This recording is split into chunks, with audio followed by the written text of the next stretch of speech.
Hemos planteado este ejemplo de una secuencia M con valor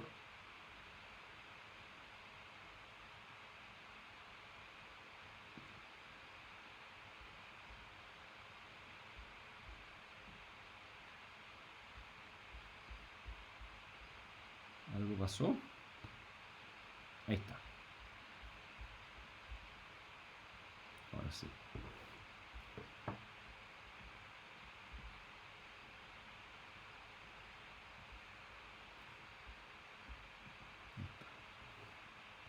Hemos planteado este ejemplo de secuencia M con valor M minúscula igual a 3. Y nos dimos cuenta que esta secuencia, así como está planteada, permite recorrer todos los posibles estados, que son 7, antes de comenzar a repetir la secuencia. Entonces queremos formalizar un poquito todas estas observaciones que se pueden hacer a partir de este ejemplo, y que son las siguientes. Entonces, propiedades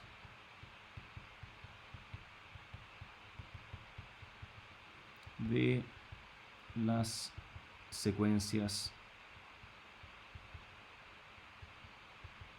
M.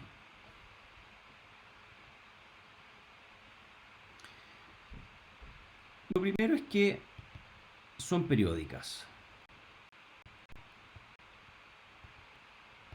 ¿Sí?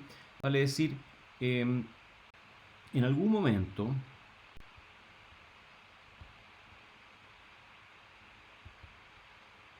o es inevitable que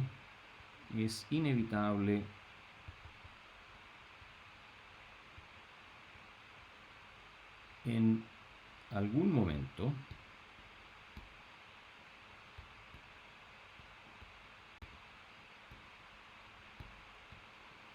se repita un estado ya visitado, y a partir de entonces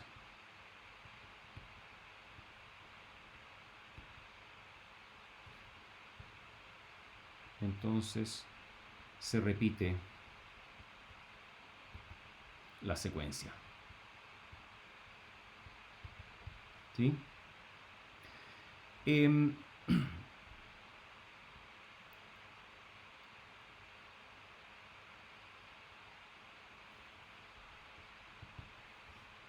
La cualidad que identifica en forma particular a las secuencias M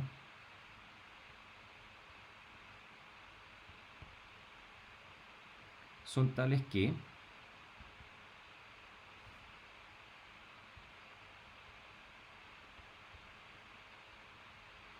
garantizan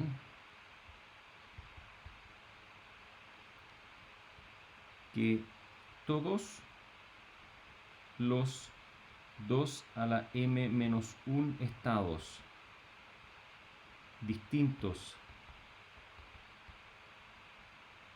al estado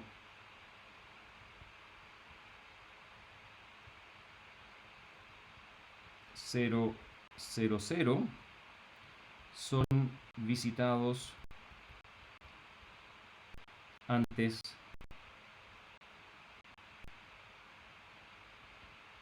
de comenzar un nuevo periodo.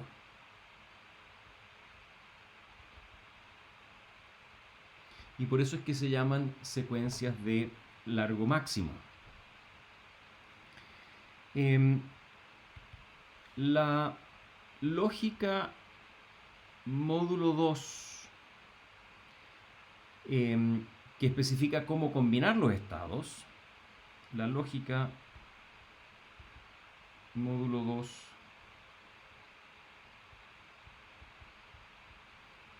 que especifica cómo combinar los estados, los bits de cada estado,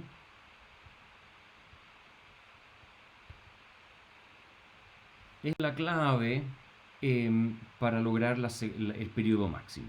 Es la clave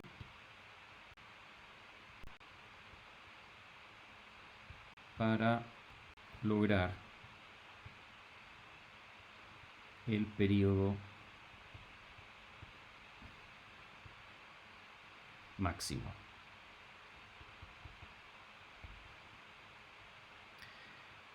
No cualquier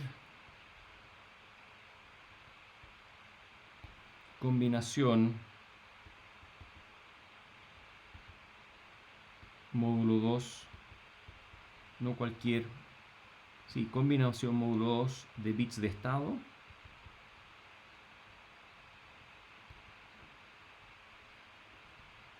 genera una secuencia de largo máximo.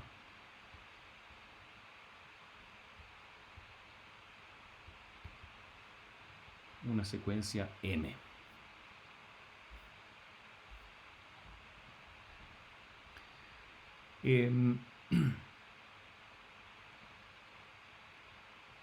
Ahora, la teoría que determina cuáles de estas operaciones son válidas y cuáles no, la teoría que establece o explica cuáles de estas combinaciones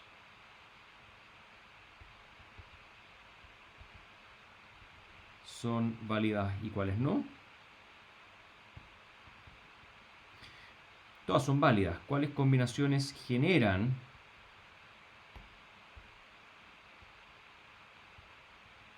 secuencias M y cuáles no? Es la de polinomios primitivos en el campo de Galois 2. Polinomios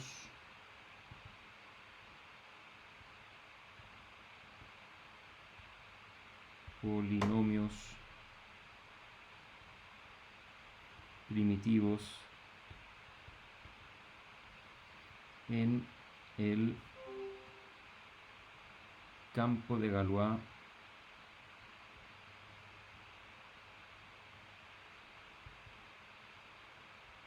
de Galois 2. Aquellos de ustedes que recuerdan toda esta teoría de campos, grupos y anillos, se habla aquí de un campo de Galois en el sentido estricto de un campo. Efectivamente, Galois, un matemático francés, estudió los que finalmente tomaron su nombre, campos de Galois 2, 4, 8, etc. Y con esa teoría se establece toda una álgebra, toda una aritmética en el mundo de las operaciones módulo 2. Y en esa aritmética también hay polinomios y hay ciertos polinomios que son bien particulares, que se llaman los polinomios primitivos, cuyas propiedades son justamente que producen estas secuencias M. Ahora, a modo de ejemplo,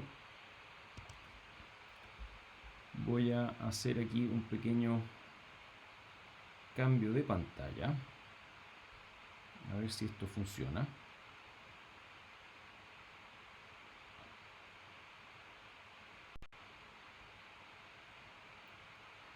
Tenemos máquinas generadoras como esta, donde hay una semilla de 15 bits y hay un polinomio generador que tiene una sola operación XOR. La forma que se representa el polinomio generador es 15, 1, 0. Vale decir, indica el más antiguo, el primero y el más nuevo como la forma para generar esta secuencia m de 15 bits con valor m15. Por lo tanto, 2 elevado a 15 es aproximadamente 32.768, creo. Menos 1 significa que hay 32.700 estados o 32.700, si bien digo, estados posibles que son recorridos todos exhaustivamente antes de que se vuelva a repetir la secuencia. Por lo tanto, la salida tiene un periodo de 32.700 aproximadamente. Ahora, también hay polinomios de mayor orden. Aquí tenemos un ejemplo 17. Acá se especifica el polinomio que es 17, 3, 0, que genera una salida que tiene 2 elevado a 17 menos 1 estados, por lo tanto un periodo de 2 elevado a 17 menos 1. 2 elevado a 17 es en el orden de 130.000. ¿Sí? Así que hay un periodo de 130.000. Y aquí tenemos una tabla que dice el orden del polinomio. Por ejemplo, orden 15 y orden 17 son los dos ejemplos que acabamos de ver. ¿Cuántos polinomios primitivos tiene? Entonces, orden 15 tiene 1800, vale decir, máquinas de este tipo hay 1800 distintas, hay 1800 secuencias M distintas que se pueden lograr con una máquina de estado de 15 bits. De 17 bits, la cantidad de secuencias la tenemos acá, son 7700, y así, en la medida que hay estados de mayor tamaño, la cantidad de secuencias posible también es mayor, y por supuesto también el periodo de la secuencia binaria pseudo-aleatoria crece exponencialmente. Ahora, volviendo aquí a la representación octal, cuando habíamos visto acá que de orden 2, vale decir, con 2 retardos en la máquina de estado, hay un solo polinomio, ese polinomio tiene esta representación octal. De orden 3 y orden 4 hay 2 polinomios en cada caso. Acá se representa uno de ellos. Y si van a los libros van a encontrar tabulados para distintos órdenes la especificación de algunos polinomios. No todos, por supuesto, pero algunos de esos polinomios, todos ellos en esta representación octal. Y de hecho, pueden incluso encontrar en los libros secuencias pseudo-aleatorias cuyo periodo es 2 elevado a 89 menos 1. Por lo tanto, son secuencias que en una implementación computacional en la práctica nunca se repiten. Ahora, ¿qué es lo que es esta representación octal? Por ejemplo, supongamos que la representación octal es 3, 6, 7. Entonces el número 3 es binario 011, el número 6 es binario 110, el número 7 es binario 111.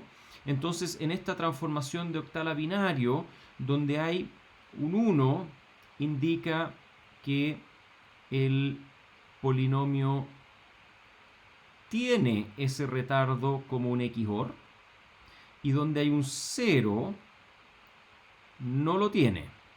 Entonces acá tenemos G7 está, G6 está, G5 está, G4 está, G3 no está, porque aquí D al cubo no está, G2 sí está, G1 sí está y G0 sí está. Entonces, básicamente, lo que está diciendo este polinomio generador, la forma que se lee es que esto corresponde al elemento que está en z a la menos 7, el más retardado, el bit más antiguo dentro de la máquina de estado. Se hace XOR con el segundo bit más antiguo. Se hace XOR con el tercer bit más antiguo y así sucesivamente, y se hace XOR con el estado o la salida actual. Exactamente de la misma forma como nosotros lo vimos en el ejemplo que voy a volver a mostrar ahora. ¿Sí? Entonces, todas las implementaciones de las secuencias M tienen una máquina de estado de este tipo, y la forma en que se conectan los bits del estado y operan en forma de XOR está expresada en esa representación octal que acabamos de ver.